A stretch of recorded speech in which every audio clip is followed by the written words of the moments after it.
Hello મિત્રો, કેમ છો? જય માતાજી, જય શ્રી કૃષ્ણ બધાને. અત્યારે બપોરના 2 વાગ્યા છે અને આપણે બપોરે બ્લોગ સ્ટાર્ટ કરી રહ્યા છે. આજે થોડું લેટ થઈ ગયું હતું કામ હતું એટલે.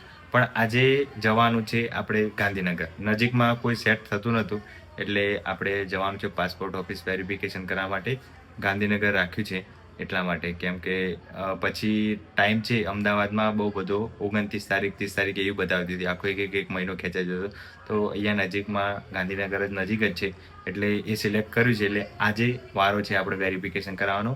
તો આપણે જઈએ છીએ હવે ત્યાં. અમે ગાંધીનગર જઈને આવ્યો હો. હા બેટા, ગાંધીનગર જઈને આવો.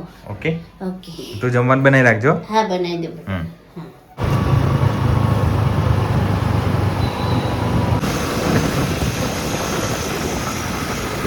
ગાંધીનગર આવી ગયા છીએ. આ છે પોસ્ટ ઓફિસ અને અહીંયા વેરિફિકેશન કરાવવાનું છે. તો આપણે અંદર જઈશું. અત્યારે તો કેટલો બધો હતો રસ્તામાં આવતા તો દાજી ગયા હાથ. અત્યારે આ જુઓ, ગરમી તો ખતરનાક છે પણ આપણે વેરિફિકેશન કરાવતા અંદર છે. 5 જ મિનિટમાં આપણું કામ પૂરું થઈ ગયું. ડોક્યુમેન્ટ વેરિફિકેશન ડોક્યુમેન્ટ આપ્યા આપણે જે જોઈતા હોય, આધાર કાર્ડ ને પછી બર્થ ડેટનો પુરાવો ને અને આપણી જે અપોઇન્ટમેન્ટ હોય એ ઝેરોક્સ આપી દેવાની. તરત કામ પૂરું થઈ જાય. અહીંયા 5 મિનિટ થઈ. તારે કેટલો ટાઈમ થયો ત્યાં અમદાવાદ? તો કલાક ના હોય. હા, પાછળ છેલ્લો આમ તો 5 મિનિટમાં આપણું વેરિફિકેશન છે પૂરું થઈ ગયું. એટલે અહીંયા બહુ જલ્દી થાય છે. અમદાવાદમાં બહુ કલાક જેટલો સમય લઈ લે છે. એટલે જેને બી કરાવો હોય ને તો ગાંધીનગર સિલેક્ટ કરજો. સેક્ટર 11 જે કલેક્ટર ઓફિસ છે આ એની બાજુમાં એક્ઝેક્ટ. તો તમારે 5 મિનિટમાં કામ પૂરું થઈ જશે. બાકી ધક્કા ખાવા હોય ને એવું કરવું હોય તો અમદાવાદ સિલેક્ટ કરજો. મને તો બહુ સારી ફાસ્ટ પ્રોસેસ લાગી એટલે મજા આવી ગઈ. કશું ચેક બેક કર્યું નહીં ને? એડ્રેસ બેડ્રેસ કશું ચેક કર્યું ને ફટાફટ પૂરું કરી દીધું. અત્યારે તડકો તો જો કેટલો ખતરનાક તડકો. અને પબ્લિક અહીંયા મસ્ત મસ્ત ગાડીઓ લઈને આવે, મર્સિડીઝ BMW. અને આપણો બાઇક લઈને નીકળી. હા, પડી આપણી બાઇક. ના, આપણે આગળ મૂકી છે સીધે. રસ્તામાં આવતા હતા તો ગાંધીનગરથી થોડા અમદાવાદની અંદર એન્ટર થઈ ગયા છીએ. અને બાઇક અમારું ગરમ થઈ ગયું છે ખતરનાક. અને તડકો એટલો બધો પડે ને તો અમે અહીંયા સાયડામાં ઊભા છીએ. અહીંયા થોડું ઠંડક લાગે પણ જેવું અમદાવાદમાં એન્ટર થઈશું ને એવું ગરમી એટલી બધી ખતરનાક લાગશે ને.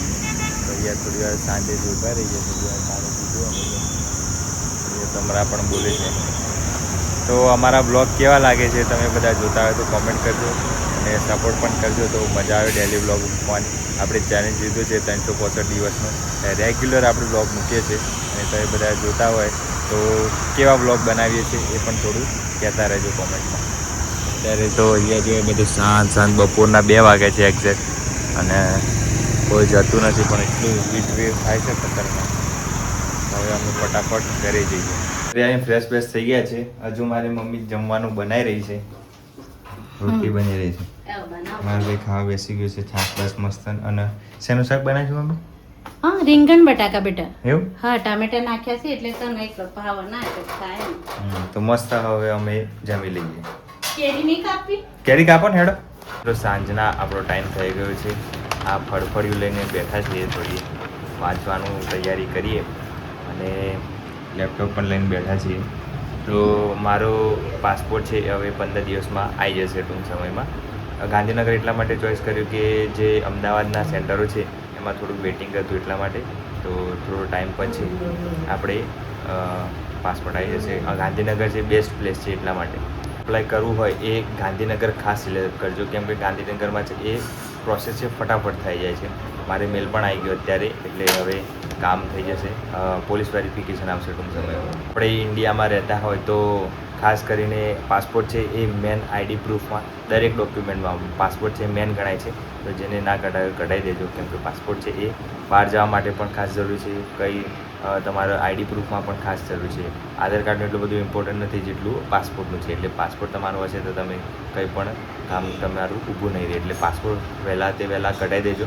પાછળથી કદાચ એની પ્રોસેસ છે એ લાંબી થઈ જાય, લેન્ધી થઈ જાય.